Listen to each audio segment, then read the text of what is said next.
back, dear students. Today we are going to see the story of The Lion and the Jewel by Wole Soyinka, and it is a long story. I will be talking about this story in parts. So today I have divided today's section into three parts. First one is the story. The drama is sectioned into three, that is morning, noon and night. So I have sectioned today's lecture into three sections. One is Lakunle Proposes to Sidi. That's the first part. Then there is a mime. Mime means a play within a play, and there is the conversation between Lakunle and Sadiq. So these are the three parts which I have divided. Now, coming to the lecture.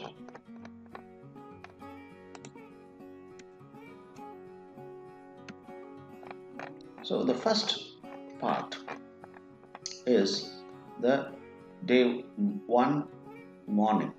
So when the play opens, it opens with the Sidi in a village square. Square is an open space. Sidi is a beautiful girl in the Ilujinle village. The story opens in the Ilujinle village, in the square, in the open place of the village. She comes with a pail of water on her head, and Lakunle is the Western educated school teacher in the Ilujinle village. He is in love with Sidi and he sees her from the classroom. On seeing Sidi, he runs from his classroom and takes Sidi's pail. Pail is the pot of water. He blames her for carrying a load on her head. He says, "Woman should not carry load on her head. It will spoil her health." He also asks her to dress like white ladies and be a modern girl. Sidi says that he acts like a madman, and it is for this reason the village people call him the madman. Lakunle tells Sidi that women are less intelligent than men because of their small brains, and Sidi grows angry. He further says that soon the village will have machines to do all the hard work as the Sidi is now doing. Next, he describes the beauty of Lagos, a city nearby his village, Ilujinle. Sidi asks Lakunle to give her the pot of water. Lakunle refuses to give Sidi the pot of water back. He asks her to marry him. Sidi says that she will marry the man only when he gives her the bride price. See here, you must know that in Nigeria, only man should give bride price to marry a girl, and hence Sidi asks Lakunle to give her the bride price so that she will marry. But Lakunle uses flowery language, lines from English language to describe his love for her. But Sidi does not understand those flowery languages. She reminds him that she would marry him any day if he had agreed to pay the bride price. Lakunle calls it a barbaric behavior. So according to Lakunle, it is barbaric to give bride price to marry a woman, and refuses to give bride price. At this moment, he hugs Sidi and kisses her. Sidi gets disturbed at Lakunle's act. Lakunle says that kissing is something normal for modern couple. She calls Lakunle madman and moves away. At this point, a group of village girls enter the open place. They tell Sidi that the stranger has come again with a magazine of images of Sidi. So, in the past, the stranger has come to the village and has taken the photograph of Sidi, and now again the stranger has come again to the village to show the photo of Sidi in the magazine. So the village girls inform the news to Sidi. Sidi gets excited. She asks if the stranger has made Sidi beautiful. The girls tell her he did. They say that Baroka, the village belle, the chief, the head of the village, is still looking at the images and is jealous of Sidi. They also say that he pretends to be proud of her.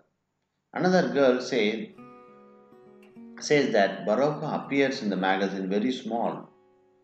Upon hearing this, Sidi declares that she is more powerful than Baroka. Hence, she refuses to marry Lakunle.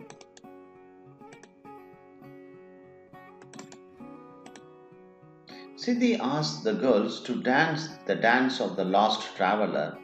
She assigns roles to the girls. This is the mime, a play within the play. She asks Lakunle to play the part of stranger. Lakunle initially refuses to participate, later participates in the dance. He later participates in the dance, and Lakunle performs the mime of driving a car drunkenly, wandering through the jungle, and discovering Sidi in the river. These things happened in the past. So, when the stranger entered the village, he saw Sidi in a river, and he was moved by the beauty of Sidi and took the photograph in the past. The same thing Lakunle performs as a mime, is without any dialogue. Suddenly, Baroka joins the dance and the action stops as the villagers kneel and bow to him. Lakunle tries to leave the place. Baroka asks Lakunle to stay and continue the dance. The stranger arrives. He again takes photographs of the village. He is moved by the beauty of Sidi and her dancing. The dance ends when the stranger vomits. Sidi and the villagers chase Lakunle.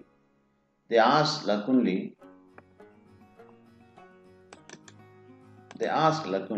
to translate for them, and Baroka says that he hasn't taken a new wife in last 5 months. That day, sometime later after the mime, Sidi and Lakunle walk down the street. Lakunle carries a bundle of firewood. Sidi looks at the photographs of herself in the magazine. Baroka's first wife, Sadiku, meets Sidi. Sadiku tells Sidi that Baroka wants to marry her. Lakunle gets angry. He tells Sidi not to listen.